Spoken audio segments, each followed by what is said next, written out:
Half of the pizzas that you and I love in America wouldn't even be considered pizza in Italy. And I honestly had no idea. That is correct. All of the styles that we've made on this channel in the past, deep dish, tavern, New York, Sicilian, Detroit, they all owe their very existence to the old country. Go figure, pizzas from Italy. So who better to learn from than one of the only Americans on the planet certified to teach this subject to other people? If you love making or eating pizza, you're about to lose your breakfast. No, we did not just break into some underground pizza laboratory. This is Chef Leo Spizziri's pizza garage, and it's the stuff of legend. I'm talking all sorts of commercial equipment that you're not used to, tools you didn't even know existed, and at the center of it all, a multi-thousand-pound wood-burning oven shipped straight from Italy. Yeah, that thing's worth more than any kind of car that I'll ever own. It's part workshop, part classroom, and part dojo. And the maestro of it all is this dude, Chef Leo Spizziri. Now, if you've been watching for a while, you already know this, but if you've never met Leo, what you gotta understand is this dude is dangerously legit. Like, this is not your one bro who bought an uni during quarantine and started repeating the phrase hydration percentage over and over again. This is the dude who that guy would call if he could. He's trained under some of the most qualified and decorated pizza professionals in the game. He's also one of only about 100 master pizza instructors certified outside of Italy. And of course, he's a member of the World Pizza Champions team, which is basically the highest level of competitive pizza making on Earth. He's worked everywhere from Chicago institutions to with massive national brands, and has had a hand in opening more restaurants than I have years on this planet. So yeah, pizza royalty might sound dramatic, but in the realm of cheese and pepperoni, Leo is definitely the emperor. And today he's gonna teach us all about how pizza is really made in Italy. So we're here with Chef Leo Spizziri, our in-house pizza expert, and so much more than that. Great to see you, man. Dude, you as well. Thank you guys for coming. Today we're talking all things Italian pizza, which sounds kind of funny to say because pizza is kind of by nature Italian. And the bridge from Italy to America, and I think that's really what I want to focus with you on today. Definitely, and we're gonna dig all into that. So where do you think is the best starting place for us? Let's start in Sicily. Anybody that wanted to conquer and come north always started in Sicily. And those influences from, you know, all these different cultures are in that food. And even when you start to see some of these spices and things that are being used, right away you know something came from Sicily because you don't see it anywhere else. And that's the reason why I want to start with the Sicilian first. This is what's traditionally known as a pizza in teglia, hand pizza from Sicily. We're gonna do a very specific one called a sfincione. Very focaccia-like, spongy, airy, open, gets a little crispy on the bottom, kind of like your Italian bakery pizza. A bread baker having a lot of extra dough, threw it in the pan, threw some tomatoes on top, stuck it in the oven, and people were showing up to buy sheets of it. It's the casserolization of pizza. It kind of even resembles a casserole. There's one from Palermo and one from Bagheria. Caramelized onions with cheese in Bagheria, and then Palermo's got the tomatoes. It's literally equal parts tomatoes and onion. The key to this is the umami play. It starts out with anchovies and olive oil. Low heat, basically cooking those anchovies in that olive oil until they disintegrate, right? Cool. These onions cook down really slow for about 30 minutes until the point they just start to get some color on them. And then you use these really beautiful whole peel tomatoes, hand crushed. There's a little bit of garlic in here. There's some oregano, Sicilian oregano, obviously. It is just like this beautiful kind of tomato onion jam. And you could eat this on its own. This is a cheese called caciocavallo. It's made with cow's milk, and it's got that kind of little sharp bite to it. Yeah, right here. This comes smoked. There's a lot of different ways that you can get this. So L&B Spumoni Gardens makes this really classic, historic, sometimes referred to as like an upside down, where you've got cheese on the dough and then you've got the sauce on top. You've got these like beautiful layers. And that 100% comes from Sfincione. The caciocavallo goes on top of the dough, and it's genius. You ever heard of the term in pizza called water mitigation? Any moisture that comes out of your tomato sauce, the way that it affects your pizza dough, and sometimes you hear things like gum line. I loved that as a little kid, like taking the cheese off and like seeing like You do? It was like raw. It was basically like removing the skin. That can't be good, man. Right. What happens in your belly after you eat that kind of raw dough? A lot of crazy. Oh no, not again. As this cheese starts to melt, any moisture that's left in here doesn't seep into the dough, it goes into the cheese, and there's kind of like this moisture barrier. Oh, so it's like fat. Kind it's of like a fat barrier, exactly right. So you've got this kind of salty cheese thing happening, and then we go in with this topping. To me, this is the best way to do this. Gotta do it by hand. You gotta do it by hand, because on any pan pizza, when we do this, you can kind of get in all the nooks and crannies. I wanna be able to get it all over the top. When this starts cooking, the idea is that this caramelization of the onions and then the sugars that are in these whole peel tomatoes, they get even more pasty, more sweet. And then against that caciocavallo, which is, what was your impression of it? Pretty salty. The L&B pizza is tomatoes. There's no onions in that sauce. Maybe there's onions, but it's a flat sauce, we would say. Flat meaning just tomatoes. Just tomatoes. There's no seeds. It's almost like we call it a passata, like pasta sauce. So when this cooks, on top of that, we love to use sliced mozzarella in that pie in New York. And you kind of start to see that the mozzarella kind of bubbles through the sauce, and it becomes a thing, right? So the last thing is the breadcrumbs. And the idea is that we're gonna kind of go all over the top of this. So you toasted these? Yes. Yeah, butter? Or no, olive oil. Because what am I saying? In Italy, you would only see butter used in the north. There's people that I see like pile these things on. These get toasty, they absorb some of that moisture, they get caramelized along with this. Kiss of Sicilian olive oil from a company named Partana. Partana is Castelvetrano olives. They actually come the big fatty green boys. Love these. And They're that's what's in here. You gotta have Sicilian olive oil, just like you have Sicilian oregano. Every piece of this, we try to stay traditional. I'm gonna have to hit the table olive oil really quick. You could probably just hear it. I got enough of this. Ooh, baby. Peppery, right? Yeah. Really green, like liquid. This is what we say with the liquid gold comes from, right? So the only thing left to do is we're gonna take this, stick it in the oven, and then if you give me a couple minutes, I'll show you what this looks like when it comes out.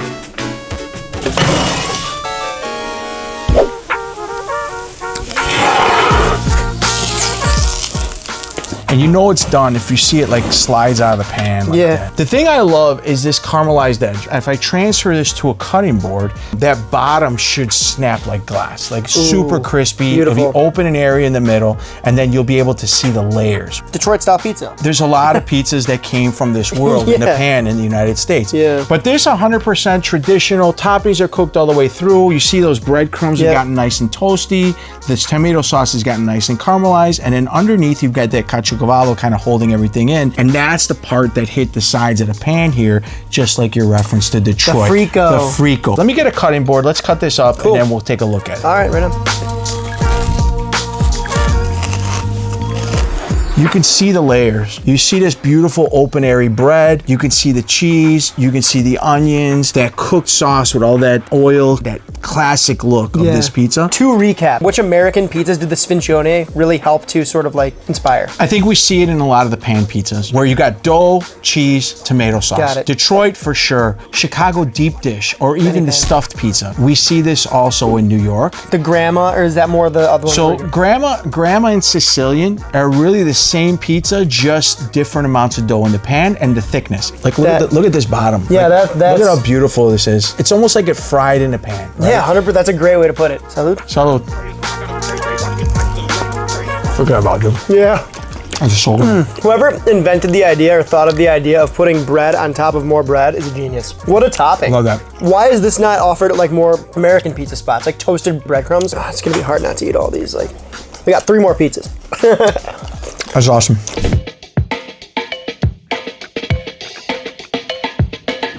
So the next pizza, we're gonna go up to Rome. This pizza specifically has so many relations here in America. Sometimes locally it's referred to as pizza a mattarello or pizza tonda. Mattarello referring to these. And if you've ever made pizzas, the first thing a pizza pro would yell at you about is, never use a rolling pin, man. This is like the thin and crispy pizza of Italy. If you were to say, where did Chicago tavern pizza come from? Toppings go almost all the way to the edge. Even the dough is very specific. It's a drier dough, considering that all the other doughs that we make in Italy seem like they have more water. Very little yeast. The pizza that I'm gonna make al mattarello is prosciutto, cotto e fungi, or cotto and fungi mushrooms, which like literally paper thin slices. Look at that. This thin pizza isn't gonna take a long time to bake. So we wanna make sure that this has enough time to cook. This is prosciutto cotto, which I guess we would say is a cooked ham. Prosciutto crudo is the one that is sliced. You see the fat cap and all that. Maybe put on a salad or it's done after on a pizza. Prosciutto cotto would be cooked on top of pizza. We would never wanna cook prosciutto crudo. We'll finish it with some Parmigiano Reggiano. Tomato sauce is hand-crushed tomatoes that I did with a good amount of extra virgin olive oil, garlic, some basil, and that's really it. And it's not cooked. Just a bright, like not beautiful, cooked. Simple sauce. Yes, and this is very traditional as you travel throughout Italy to see that most of these tomato sauces are not cooked. Yeah. The star of this is this dough. I'm gonna bring this dough over here so you can see it. Oh yeah. So these kind of look like these little hockey pucks. These little hockey pucks, because they're so dry, the goal is to get them like, so they're like maybe 4 Post-it notes thin. That's pretty thin. Pretty much almost paper thin, but just like, 4 times. Just like thinking like, we want a little bit thick, but we don't want it like again, so you're seeing through it. Let's go to the bench and I'm gonna show you how to assemble this pizza. Perfecto. I've seen these as reclaimed broomstick handles, like anything that you can make a small little wooden dowel out of. But the idea here is that we're gonna kind of roll this circle. There's not a lot of yeast in here, but the yeast that is in here, it's more about getting this dough to pop open. I want to make sure I got enough flour on here. And that's semolina you're using? A lot of people have switched to things like semolina because this was in the refrigerator for 2 days. So any moisture that was on here would be absorbed and then it gets knocked off as you're stretching it out. As long as you don't go over the edge when you're rolling with a rolling pin, you can still get this edge to pop up really nice. So I'm going to keep stretching this, and then once I have this to size, well, in Italian we say it's about 30 to 33 centimeters, so like 12 to 13 inches. And for this small dough ball, that's going to create that really thin pizza that we're looking for. Once this starts to pop up, the yeast doesn't have to do so much work because we're not rising it, and the steam is actually going to puff this up as well. Yes. Oh, so we are going to dock it. Places doing this, they'll do like thousands of these in a night, because literally it's like you're doing one pizza, one person. Yeah, because you could crush this whole thing easily. Dude, there's still people that don't know the difference between prosciutto di Parma and Sant'Agnello. I'd for sure know, but what are the differences? It's almost identical. It's just 2 different areas in Italy, and then what that region gives back to that flavor of cure. One is eating chestnuts, one's eating acorn. Prosciutto di Parma has that kind of nutty flavor because of that diet. You know, like in Europe and in Italy, like they designate, again, so many specific things to different regions because there is a difference, and it's fun to get nerdy about them. If we're talking about prosciutto, there's no mistake. I'm cooking prosciutto cotto on top of this pizza. The part that makes prosciutto crudo or prosciutto di Parma or Sant'Agnello special is the fact that that fat on top of a hot pizza, when it comes out of the oven, starts to get soft and renders a little bit, but it keeps its integrity. Got it. If we blast it inside the oven, it loses everything that it took 18, 24 months to build up in 90 seconds. Prosciutto cotto is already cooked. And when you eat this pizza, the mushrooms, the cotto, the Reggiano I put on here, the tomato sauce, everything together, it's body of its parts. And that's what makes all these styles special.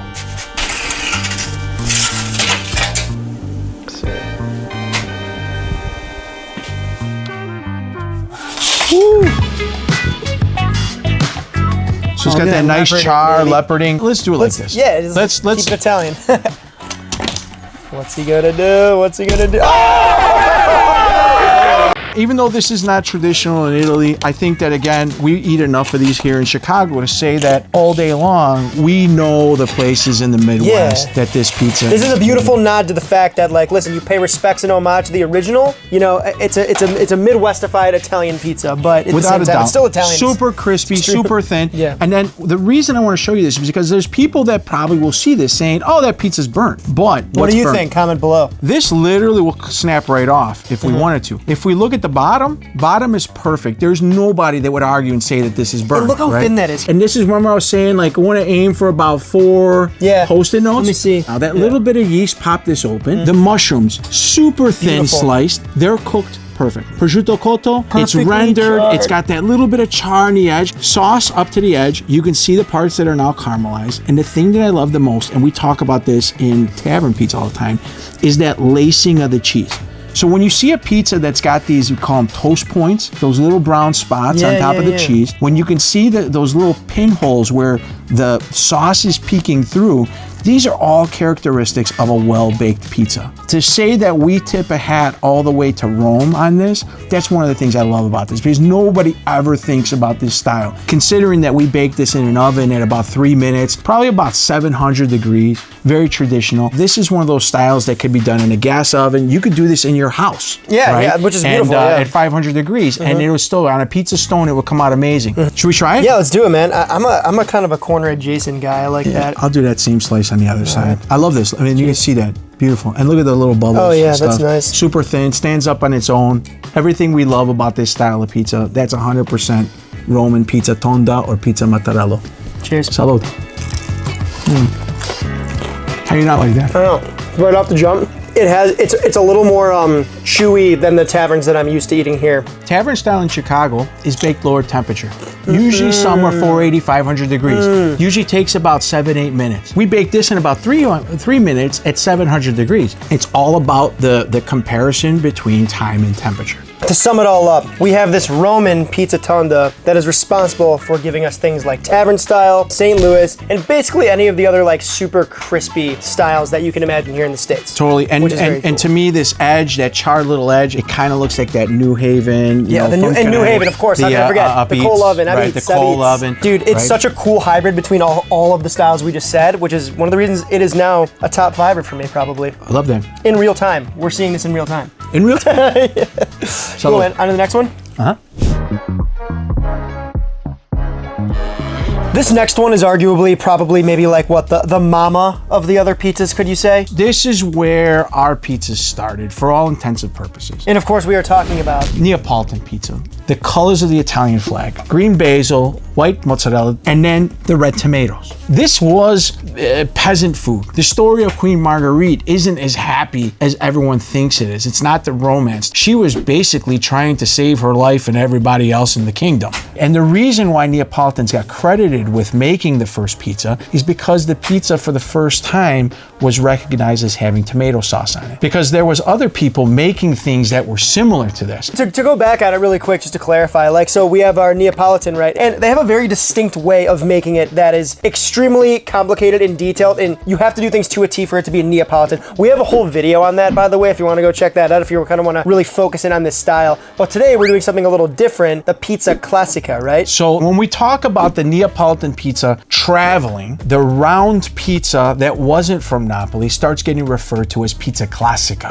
And that's kind of like all-purpose pizza. Exactly, because there wasn't as many rules and regulations. Different ovens were used. We were using gas and electric ovens. Temperatures were reduced. The pizza became more brown around the edges. And pizza Classica, the closest cousin in the United States, would be your New York round hole pie. You got the same thing happening kind of like in the North End in Boston, New Haven, Connecticut. Yeah, New Haven. All these pockets of the East Coast where you talk about pizza as we know it today, and then as it traveled west, it continued to change. Yeah. And eventually, there was a thing like a Pizza Hut and a Domino's and a then Papa it got John's. commercialized. And then it got commercialized. Yeah. But the time when those were created, they actually were close cousins to the original. It wasn't until there was 1,000 of these places that they became very commercial and crazy ingredients being added to make the dough work faster. Well, speaking of, there's not really many crazy ingredients that go on this. Now, with a Neapolitan style, you need to use a specific cheese, again, specific temperature. I'm going to show you pizza Classica that wants to be a Neapolitan pizza, but the big change being reducing the oven temperature, same oven, same wood fire, working at about 700 degrees at about 3 minutes. You still will see leopard spots and all that kind of thing, but you're not going to see that kind of beige. You're going to see that nice brown crust. You'll see the bottom looks really nice and baked through, and then all the ingredients on top look nice and done.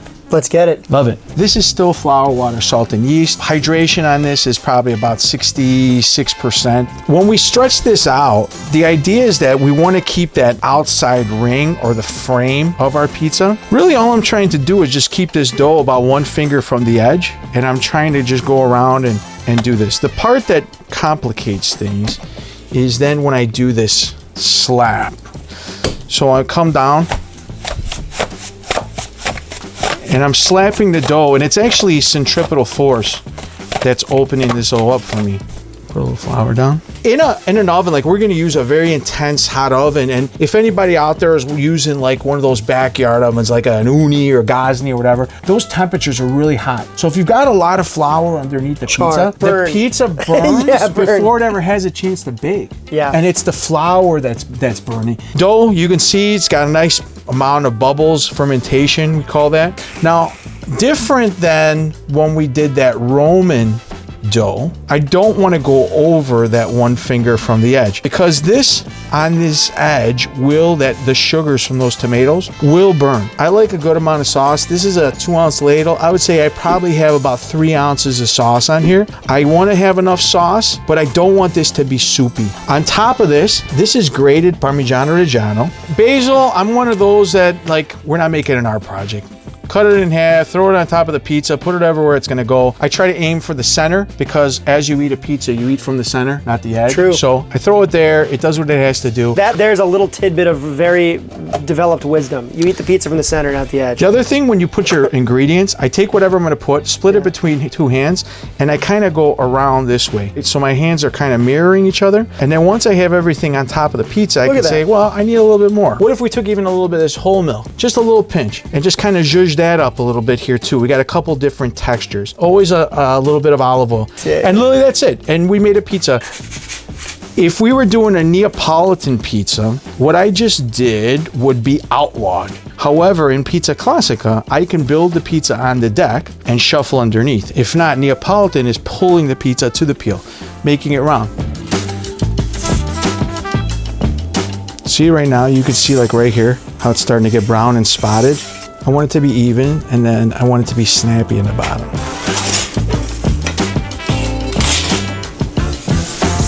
So you can see right off the bat what I was talking about on the color. Look at that beautiful golden crust. If this was a Neapolitan pizza, this would be much lighter in texture and more of those leopard spots. But because we let this go in an oven for a little bit longer, lower temperature, we got more of that uniform browning, and it became beautiful and golden. The mozzarella here, so we have this fresh mozzarella fior di latte. We have 2 different textures that happen. We got the creamy, like kind of a more classy Neapolitan vibe, but then also the Chuck E. Cheese effect. A computer-animated rat with a New Jersey accent.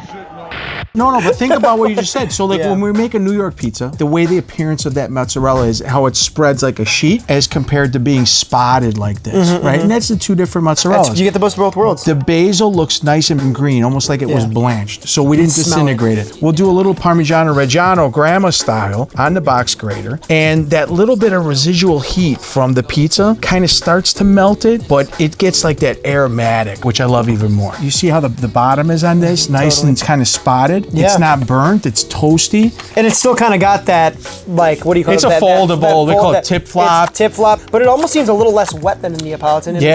We baked it longer, so more of that moisture came out of it. The mozzarella I cut ahead of time, so even though it's fresh mozzarella, it's got a high water content. So it was able to evaporate a little bit of that moisture? A lot of that moisture comes out overnight. That's a good call. And it doesn't make a soupy pizza on top. I can't wait to try it. This is definitely one of my favorite, and I don't want to lose that basil. This is definitely a folder. Ooh. Isn't that awesome? Yeah, dude. It's so crispy. Salud. Salud. Clean, fresh. Yep. Everything we love about pizza. Yeah. The argument from the Italians why pizza should be like this, and then all of a sudden they start seeing pineapple and things on top, and then they lose their minds.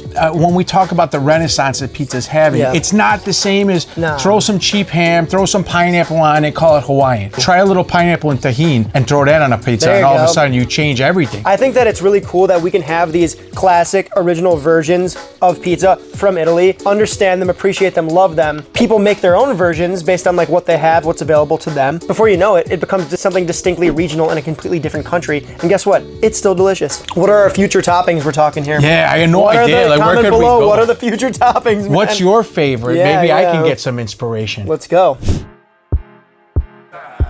For our final pizza, we're gonna talk about the other pizza in the pan, right? So there's multiple pizzas in a pan as you go throughout Italy, but there's a couple that are significant. This one is the pizza in the pan from Rome. Like I told you before, we have pizza in teglia. Teglia is referring to the pan itself. But as you go into Rome, you have something called pizza al taglio. Taglio is referring to scissors and the way it's cut. So you could have a pizza in teglia in Rome that's done al taglio, by the cut. And the reason is because in Rome, it's confusing. You don't pay for pizza by the slice, you pay for it by its weight. What we're looking at is, for all intents and purposes, a really amazing bread dough, and we can bake it basically just like a crust. There's a sandwich called schiacciata, which has this base of dough that's opened up, and then you'd put all these toppings inside, and then you'd warm it up and cut it. This is a super light, airy, crispy pizza. And this is the dough that we're talking about here. Yeah, yeah. So you can see, like, before we did one that was that Sicilian pizza, right? But you can see how much more bubbly and airy this dough is. Kind of like that bready. Yeah, like a focaccia. Is it focaccia? Focaccia, but more ciabatta. Because it's more open, it's lighter. Yes. Yeah. A lot more water inside of this dough, or we say higher hydration in this dough. This is basically going to be like a white pizza, no sauce. I'm going to put a little bit of olive oil on this base, and when we put the rest of this stuff on, it's really just going to be that we're going to make a nice, beautiful crust and then melt the cheese. I'm going to use fior di latte. This is cow's milk mozzarella. I'm not pressing on this dough. I'm just kind of scattering this mozzarella on top. This dough has so much of those fermentation gases in it that I don't want to lose it. You want to pop it up, or otherwise you'd be deflating your hard work. Yes. And the yeasties hard work. Everybody, when they try this pizza, they go crazy for it. I'm just kind of like locking this all in. I'm not really pressing all the way down as much as I'm just trying to shuffle around that air so it's more even inside of this dough. You're not crushing, you're shuffling. Yeah, because you see over here how all the bubbles are starting to pop out? That's exactly what we want to see. On top of this, let's do maybe a little bit of Reggiano, and that's it. This is going to be super fast.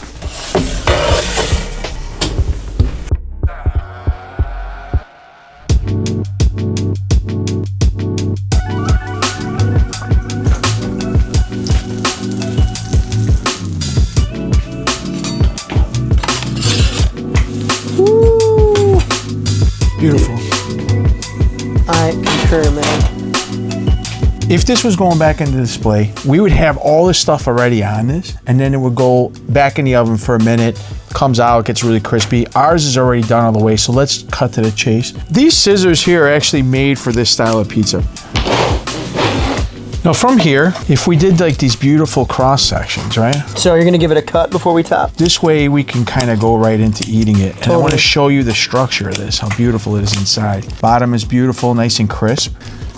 And you see why those scissors have that guard. So this keeps riding on the bottom, right? It's very satisfying to watch. And when you go into the Taglio shop, they'd have this little spatula like this, right? And you'd be in the window on this side, and they hold the little spatula up, and you're basically telling them where to cut it. So then they would give you this cut like that, and cut you as little or as much as you'd like. And this is mortadella. This is a very classic pizza. Mortadella is used all throughout northern Italy, and normally this would be finished with chopped pistachios on top of it or whatever. Then, why not take a little bit of burrata? We might be able to do it like this. Let's see. This is a very classic combination.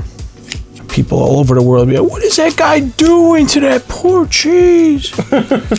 And then we'll give one big one just like this. So I'm finishing this with some fresh basil. However, this would be really beautiful with some arugula on top. That fresh touch of that fresh herb is really amazing. Maybe a little bit of olive oil. Let's take a little bit of this Reggiano. And you could see that even though this maybe wouldn't be considered traditionally a pizza, this is really the origin of everything else that we saw down the line. Could this be similar to, you know, a Sicilian or a grandma maybe in New York? You know, Detroit looks very different, but the base of that Detroit is kind of open and airy and crispy and all that. This to me almost reads kind of like the proto pizza. All right, man, this looks almost too good to eat, but I think we still need to eat it. I'm gonna pick this one since it's in front of me. I'm gonna hit that one then. It's so open and airy and light. I mean, look at this crust. Look at all the bubbles in this. That's a great shot. Look at that. It's amazing. Salud. Cheers.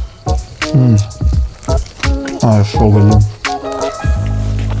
It's creamy, it's fresh, it's light, it's airy. It's meaty though too, which contradicts everything you said, but that's why it's so cool. The mortadella is kind of rendered on top. It's an amazing taste. I think we answered the question. I don't think pizza needs sauce on it to be a pizza. From Italy to America and beyond. The designation of pizza still is bread with some stuff on it, and I think that no matter where it travels to, that designation of pizza still lives on. So to me, the more people that touch it, the more it's innovated, I think that the better it is for everybody. I love that, man. Pizza love. That's Pizza all love. it is, right? My man. Thank you, brother. Thank you.